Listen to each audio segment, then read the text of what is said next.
Friends చూడండి, ఇప్పుడు మేము వలకి వెళ్తున్నాం. ఇదిగో బ్యాక్గ్రౌండ్ లో కనిపిస్తుంది కదా, ఈ బోట్ మీద వెళ్తున్నాం. ఎల్లో బోట్ మీద కనిపిస్తుంది కదా, నలుగురు కనిపిస్తున్నారు కదా. ఈ నలుగురు ఉన్న బోట్లోనే నేను వెళ్తున్నాను. వేట చేసిన తర్వాత వేట ఎలా ఉంటుంది, ఆ వేట విధానం ఎలా ఉంటుంది అని చెప్తాను ప్రతి ఒక్కటి. ఒకసారి చూడండి, వాళ్ళని కూడా చూపిస్తాను ఈ బోట్ మీద. ఇప్పుడైతే వలని అయితే రెడీ చేస్తున్నారు. ఇప్పుడు వేటకి వెళ్ళే వలని అయితే దీని చిన్న చేపల కోసం, పెద్ద చేపలు అయితే పడవ. దీనికి చాలా ప్రమాదకరమైన వేట ఇది నిజానికి చెప్పాలంటే. ఎందుకంటే ఇది అలల్లోని వేట చేస్తారు. ఇప్పుడు ఇది ఇదిగో ఈ వల బాగా చూడండి క్లియర్గా. ఈ వలను రెడీ చేసుకొని అలల్లో వేయాలి. ఇప్పుడు ఇది ఫ్రెండ్స్ మీకు ఒక విషయం చెప్పాలి. చాలా రకాల వలలు చూసుంటారు కానీ చాలా డిఫరెంట్ వల. పైన థర్మోకాల్ షీట్ బెండ్ లాంటివి ఉంటాయి కదా, అది బెండ్లు తేలడానికి కడతారు. డైరెక్ట్గా చివరిది నీటిలో మునగడానికి ఇది వెయిట్స్. ఇది వెయిట్స్ పెడతారు. కానీ ఇదంతా అందరికీ తెలిసిన విషయమే. కాకపోతే ఇది మాత్రం సెంటర్లో నుంచి వెయిట్స్ ఉంటాయి. ఇవి చాలా వెరైటీగా ఉంటుంది వల. ఒకసారి చూపిస్తాను చూడండి. ఇప్పుడు చూస్తున్నారు కదా, అది అక్కడి నుంచి ఇది సెంటర్లోకి ఇగో ఇక్కడ ఉంది. ఇక్కడ కనిపిస్తుంది కదా చేతిలోనే. ఇది పూసలే అవి పూసలే, సెంటర్లో పడి ఉంది వెయిట్స్.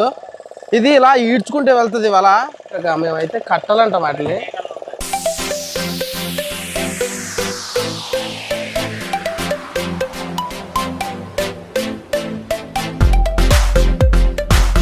ఫ్రెండ్స్ ఇప్పుడైతే మేము వేటకైతే బయలుదేరాము. చూడండి, వేటకి వెళ్ళే సైన్యం ఇదంతాను. అక్కడ మెయిన్ అక్కడ ఉన్నాడు కదా చివర్లోని, ఆయనే బోటుకు వానరు, హెడ్ కూడాను. ఓకేనా? వీళ్ళందరూ వేటకు వచ్చినలే. నాతో పాటు నేను కూడా వేటకి వెళ్తున్నాను.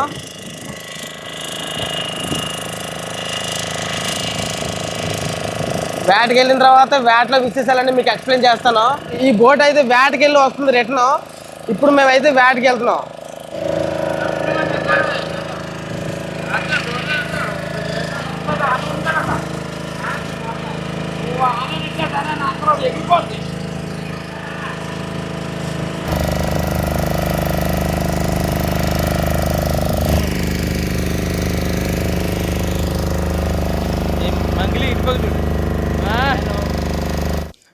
వల వేయడానికి రంగం సిద్ధం చేసాము. వల వేయాలంటే ఇద్దరిని ఒడ్డు దగ్గర, మిగతా వాళ్ళందరూ సముద్రంలోనూ వల వేయడానికి లోపలికి వెళ్తూ ఉంటారు. ఒక వైపున వలకి తాడు కట్టి ఆ ఇద్దరు చేతులను పట్టుకుని ఉంటారు, వేలాడుతూ ఉంటారు. ఆ ఒడ్డు నుంచి చివరిగా నడిచి వస్తూ ఉంటారు. మేమైతే సరిగ్గా చూసుకోవాలి. అలల్లో తాకిడి సరిగ్గా లేకపోతే బోటు తిరగబడే అవకాశం ఉంటుంది. అంతేకాకుండా చూసారా అలలు ఎంత గట్టిగా వస్తున్నాయో. ఇక్కడ సముద్రంలోని తుఫాను ప్రభావం ఇంకా అలాగే ఉంది.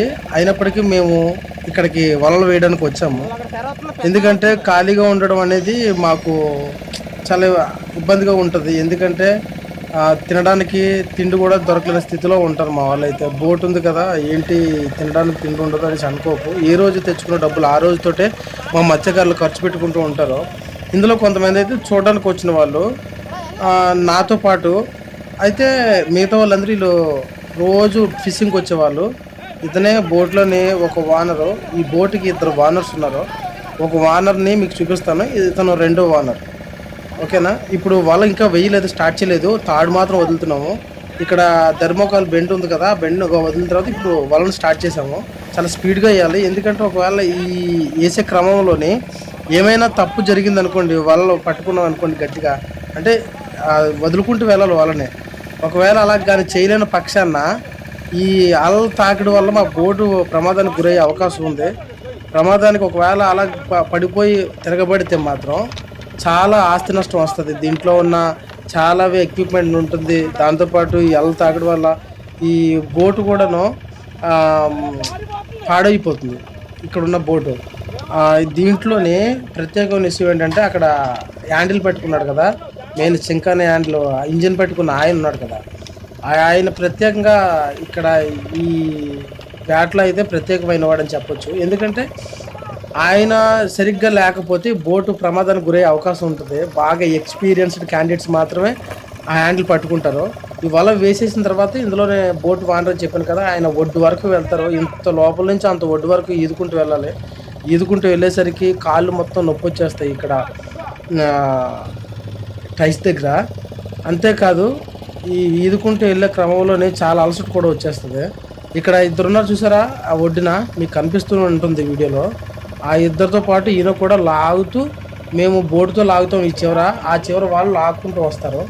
చెప్పాను కదా దీనికి, అందుకే ఈ వల ప్రత్యేకమైనదని మీకు చెప్పాను. ప్రత్యేకం ఒకటే కాదు, ప్రమాదకరమైనది కూడా. ఇందులో ఏ చిన్న తప్పు జరిగినా చాలా ప్రమాదానికి గురయ్యే అవకాశం ఉంటుంది. దీంతో పాటు ఇందులో ఉన్న మనుషులకు గాయాలు విపరీతంగా అవుతుంది. కొన్నిసార్లు అయితే చనిపోయే అవకాశం కూడా ఉంటుంది. ఎందుకంటే బోటు ఏ వైపు తగులుతుందో చెప్పలేము. ఇది రెడీగా ఉండాలి, సరిగ్గా వెయ్యాలి. మెయిన్ అయితే ఇంజిన్ పెట్టుకున్న వ్యక్తికి మాత్రం దీంట్లోని ప్రత్యేకమైన శిక్షణ ఉంటుంది. అంటే శిక్షణ అంటే ఏం కాదు, మంచి మోస్ట్ ఎక్స్పీరియన్స్డ్ క్యాండిడేట్ అయి ఉండాలి. ఇక్కడ చూశారు కదా, ఆయన ఇంకా ఈదుతూనే ఉన్నాడు. వీడియోలో మీకు కనిపిస్తూ ఉంటుంది, ఈదుతూనే ఉన్నాడు, ఇంకా వెళ్ళలేదు. వల మాత్రం మేము వడ్డేసి మేము ఈ చివరి నుంచి, ఈ చివర ఉంది కదా, ఈ చివరి నుంచి లాగుతూ వెళ్తాము. అటువైపు నుంచి వాళ్ళు లాగుతూ వస్తారు. ఈ ఒడ్డు నుంచి ఆ ఒడ్డు వరకు అలా లాగుతూ వెళ్ళడమే మా పని. అంతేకాదు, ఇది అయిపోయిన తర్వాత నేను కొంతసేపు స్టిక్ వేసాను. చూడండి ఒకసారి, ఫిషింగ్ రాడ్ అయితే చాలాసేపు వేసాను, కానీ ఒక 1 అవర్ వరకు వేసాను. ఒక్క చేప కూడా పడలేదు. లూర్స్ అయితే చాలా వరకు మార్చి చూశాను, అయినా పడలేదు. అన్ని వైపులా తిప్పి వేసాను, ఒక్క చేప కూడా పడలేదు. చూడండి ఈ అలలు ఎంత, మీకు ఒడ్డున కంటే లోపల భాగాన అలల ఉధృతత తక్కువగా ఉంటుంది. అదే ఒడ్డునైతే మాత్రం చాలా ప్రమాదకరమైన అలల తాకిడి ఎక్కువగా ఉంటుంది. అందుకనే మేము అలల్లోని వల వేయడానికి చాలా ప్రమాదకరంగా భావిస్తాం.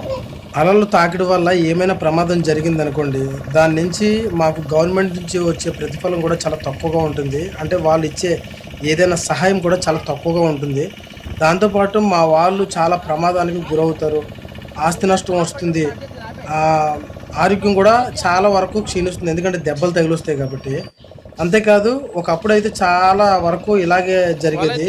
ఇప్పుడంటే ఇంజిన్ బోట్లు వచ్చాయి, కానీ ఒకప్పుడైతే తెడ్లు అంటారు కదా, మా వాళ్ళైతే కత్తవలు అంటారు. కత్తవలతోటే చెక్క బోట్లతో పెట్టేవారు. ఇప్పుడైతే ఫైబర్ బోట్లు అయితే వచ్చాయి. ఇదే కాకుండా ఇప్పుడు చూడండి, వాళ్ళని ఇప్పుడు వరకు ఇంచుమించు 2.5 గంటల సేపు నడిపించాము. ఇప్పుడు వాళ్ళని ఎత్తుతున్నాము. ఏం చేపలు పడ్డాయో, పనికొచ్చిన చేపలు పడ్డాయో, పనికిరాని చేపలు పడ్డాయో ప్రతిదీ మీకు చూపిస్తాను, అలా చూస్తూనే ఉండండి. అంతేకాకుండా ఇక్కడ చేపలు దేని గురించి, మేమైతే పెద్ద చేపల గురించి అయితే వడలేదు. ఇవి చాలా మంచి చేపలు. ఎంత మంచి చేపలు అంటే ఈ చేపలు, ఇప్పుడు మీకు నత్తళ్ళు తెలుసు కదా, నత్తళ్ళ కంటే ఇవి 10 రెట్లు బెస్ట్. ఇప్పుడు నత్తళ్ళు ఇది ఒకే కేటగిరీలోకి వస్తాయి.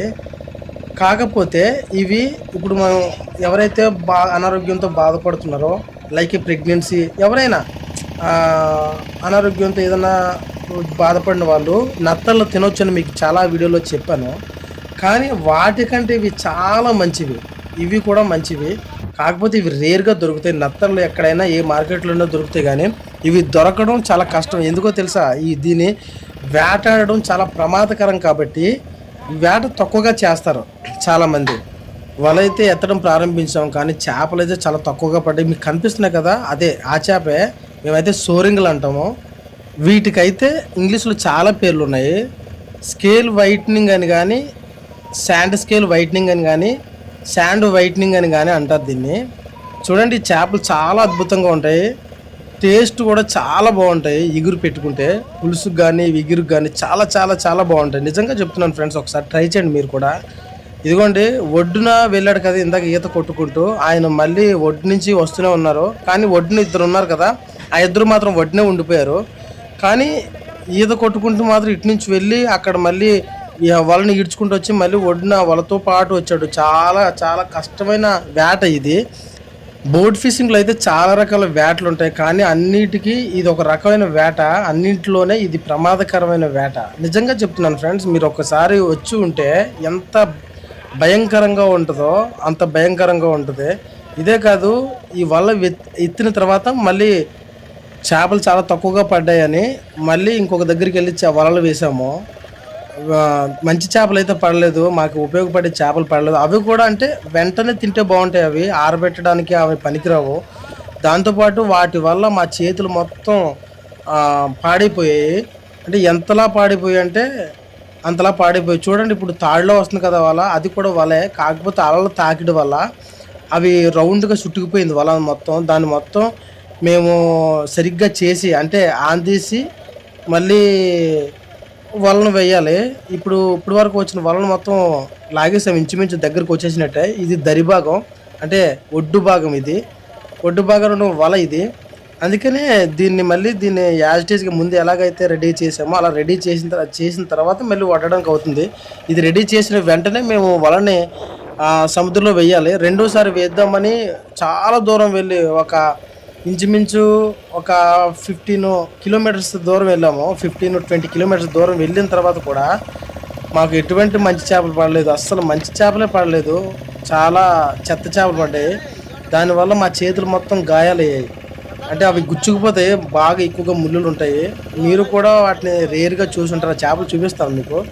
ఇదిగో ప్రతి ఒక్కరికి పని ఉంటుంది. ఈ బోట్లోకి వచ్చిన తర్వాత వలని లోపలికి వేసేసిన తర్వాత చేపలని వల నుంచి వేరు చేస్తున్నాము. అంటే మేమైతే వల నుంచి వేరు చేయడాన్ని వల నుంచి తెప్పించడం అంటాము. మేమైతే తెప్పిస్తున్నాం దీన్ని. వల నుంచి తెప్పించిన తర్వాత అవి మళ్ళీ అవన్నీ ఒక స్ట్రేలో పెట్టిన తర్వాత స్ట్రే నుంచి అంటే ఎన్ని చేపలు వచ్చాయో అవి మళ్ళీ మేము దానికి కొలతలు కట్టి ఒడ్డుకి తీసుకొచ్చి మొత్తం చేస్తాము. అయితే ఇప్పుడు ఒకసారి వలేసాం కదా, మా అందరికీ ఆకలిగా ఉందని అందరం కూర్చొని బోటింగ్లో తింటున్నాము. చూడండి ఒక మత్స్యకారులు బోట్లోని ఎలా తింటాడో ఒకసారి చూడండి. అక్కడి నుంచి కర్రీస్ అవి తెచ్చుకున్నాము. ఒకరైతే టిఫిన్ తెచ్చుకున్నారు, మిగతా వాళ్ళు 2 కర్రీస్ తెచ్చుకొని రైస్ తెచ్చుకొని ఇంకా తింటున్నాము. తినేటప్పుడు అందరూ సమానంగా అంటే ఎవరికి నచ్చినంత వాళ్ళు పట్టుకొని తింటారు. సరిపోయింది నిజానికి. ఒకరికొకరు బ్రతులాడుకుంటాం, తినమని బ్రతులాడుతున్నాడు మా ఓనర్. అయితే అందరిని పిలుస్తున్నాడు.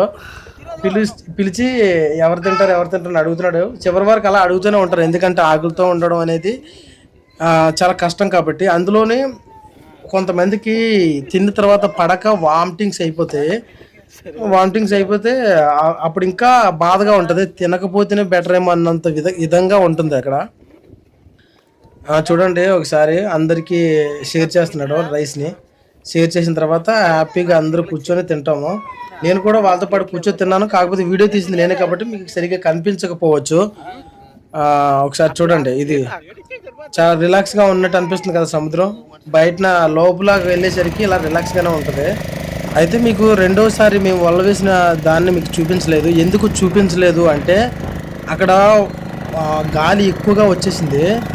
సముద్రంలో ఇప్పటి వరకు మీరు ప్రశాంతంగా చూసుంటారు. ఎంత ఎక్కువగా గాలి వచ్చేసిందంటే మా బోటు వీడియో తీయడానికి అయితే నేను చాలా కష్టపడ్డాను. రెండోసారి వలేసేటప్పుడు ఎందుకు చూపించలేదంటే ఈ గాలి వల్లే చూపించడానికి అవ్వలేదు. ఎందుకంటే హడవడిగా ఉంటుంది. ఆ హడవడి మొత్తం చూపించలేకపోయాను.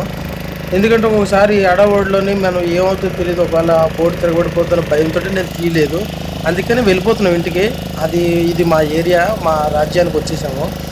చాలా బ్యూటిఫుల్ ప్రదేశాలు ఫ్రెండ్స్. మా అయితే అక్కడ చాలా చాలా బాగుంటుంది. మా విలేజ్ కానీ మా ఏరియాలో కానీ చాలా బాగుంటుంది. నిజంగా చెప్తున్నాను, చాలా చాలా బాగుంటుంది. ఇప్పటికీ మీకు మంచి వీడియోనే పెట్టానని అనుకుంటున్నాను. మీకు నచ్చితే మాత్రం తప్పకుండా సబ్స్క్రైబ్ చేయడం మాత్రం మర్చిపోవద్దు. చాలా వరకు సబ్స్క్రైబ్ చూస్తున్నారు కానీ సబ్స్క్రైబ్ చేయడం మాత్రం మర్చిపోతున్నారు. దయచేసి మీకు చేతులెత్తి నమస్కరిస్తున్నాను, సబ్స్క్రైబ్ చేయండి. అంతేకాదు మేము ఒడ్డుకి వెళ్ళిపోతున్నాము. చేపలు అయితే వాళ్ళ నుంచి వేరు చేయలేదు. ఒడ్డుకి వెళ్ళిన తర్వాత వేరు చేస్తాము. ఎందుకంటే మాకు పనికొచ్చే చేపలు అయితే వేరు చేయగలము. ఎందుకంటే వాటికి ముళ్ళు తక్కువగా ఉంటాయి. అదే విధంగా ఒడ్డుకి అయితే వచ్చేసాము. చూడండి ఈ చేపలు ఎంత చిన్నగా ఉన్నాయో, వాటికి ముళ్ళు చాలా ఎక్కువగా ఉంటాయి. ఇంచుమించు మా చేతులు మొత్తం పాడైపోయి చాలా కష్టపడి తీయాల్సి వచ్చింది. ఎంతసేపు అంటే ఈ కొద్దిగా వల నుంచి చేపలను వేరు చేయడానికి ఇంచుమించు 4 గంటల సమయం పట్టింది. అంతసేపు పట్టింది. చాలా చాలా చిరాకు తెప్పించే చేపలు ఇవి నిజానికి చెప్పాలంటే. చూడండి ఎంత ఎక్కువగా పడ్డాయో చేపలు. అవి దేనికి కూడా పనిచేయవు. లాస్ట్కి పడేసే వెళ్ళిపోయాము.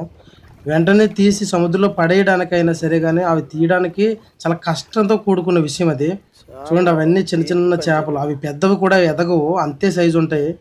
వలను మొత్తం పాడు చేస్తుంది. కొన్నిసార్లు అయితే మాత్రం వలని కట్ చేసి పడేయాల్సిన సమయం కూడా వస్తుంది.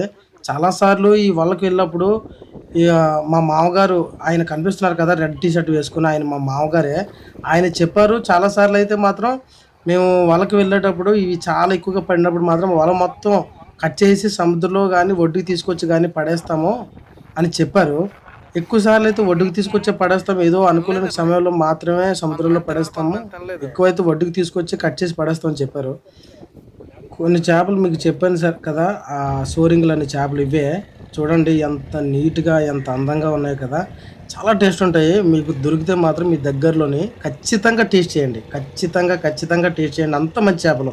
నేను ఎందుకు ఇన్ని సార్లు నొక్కి నొక్కి చెప్తున్నానంటే సాధారణంగా దొరకవు కాబట్టి చాలా బావుంటాయి. ఈ పీతలు అదే వలకు పడ్డాయి.